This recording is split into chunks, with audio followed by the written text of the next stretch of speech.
Halo semuanya. Halo semuanya. Halo semuanya.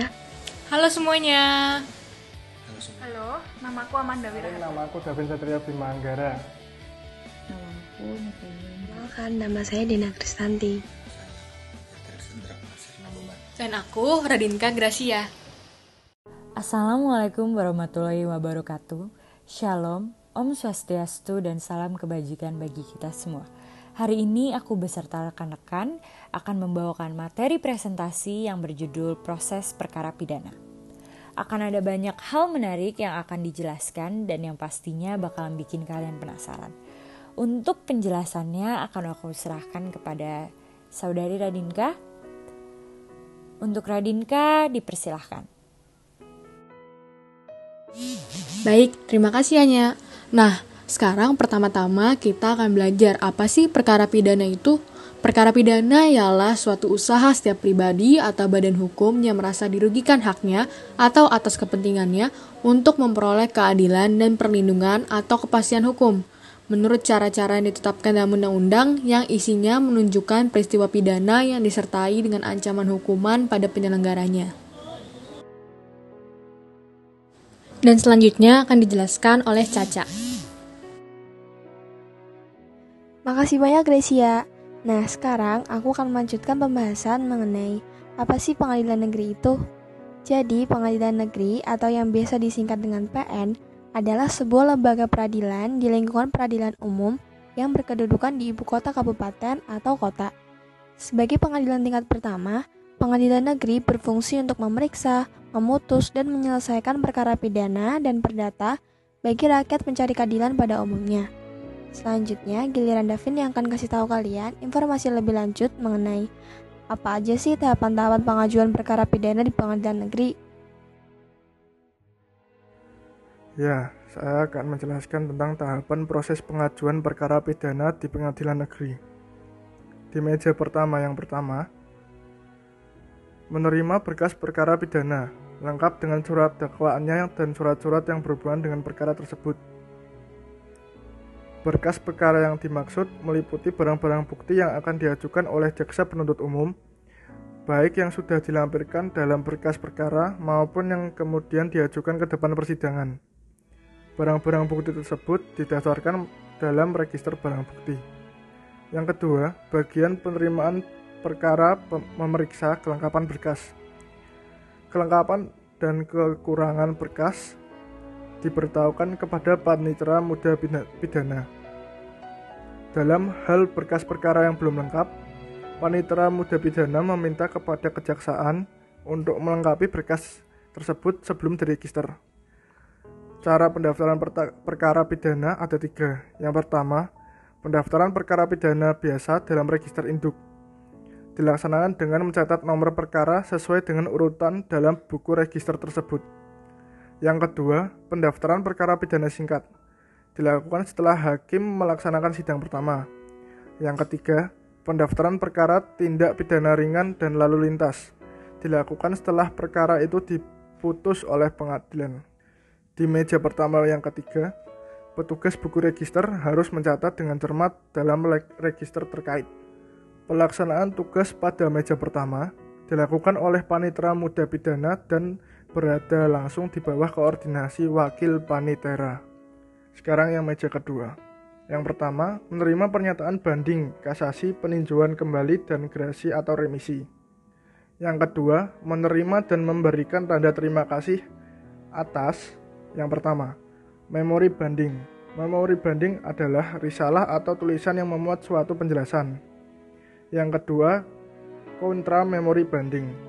Kontra memori banding adalah suatu tulisan yang berupa tanggapan terhadap memori banding atau dengan kata lain kontra banding yang bertujuan untuk mengcounter memori banding. Yang ketiga, ada memori kasasi. Memori kasasi adalah risalah pemohon kasasi yang berisi alasan atau keberatan terhadap putusan pengadilan tinggi. Yang keempat, ada kontra memori kasasi. Kelima, ada alasan peninjauan kembali. 6, tanggapan peninjauan kembali. 7, permohonan gerasi atau remisi. 8, penangguhan pelaksanaan putusan. Sekian, dilanjut oleh teman saya. Baiklah, Davin, terima kasih. Selanjutnya saya akan menjelaskan mengenai proses ataupun tahapan persidangan perkara pidana di pengadilan negeri. Yang pertama, sidang akan dinyatakan dibuka dan terbuka untuk umum oleh Hakim Ketua. Hakim Ketua akan memerintahkan penuntut umum untuk menghadapkan terdakwa ke depan persidangan dalam keadaan bebas. Terdakwa ditanya identitasnya dan ditanyakah apakah sudah menerima salinan surat dakwaan. Terdakwa ditanya pula apakah dalam keadaan sehat dan bersedia diperiksa di depan persidangan. Terdakwa ditanyakan apakah akan didampingi oleh penasihat hukum atau tidak. Dilanjutkan dengan pembacaan surat dakwaan. Atas pembacaan surat dakwaan tadi, terdakwa atau penasihat hukum ditanya akan mengajukan eksepsi atau tidak. Jika mengajukan eksepsi, maka diberikan kesempatan dan sidang ditunda. Apabila ada eksepsi, dilanjutkan tanggapan jaksa penuntut umum atas eksepsi, yaitu replik. Selanjutnya dibacakan putusan selah oleh majelis hakim. Apabila eksepsi ditolak, dilanjutkan pemeriksaan pokok perkara. Pemeriksaan saksi-saksi yang diajukan oleh penuntut umum, beserta saksi-saksi lainnya.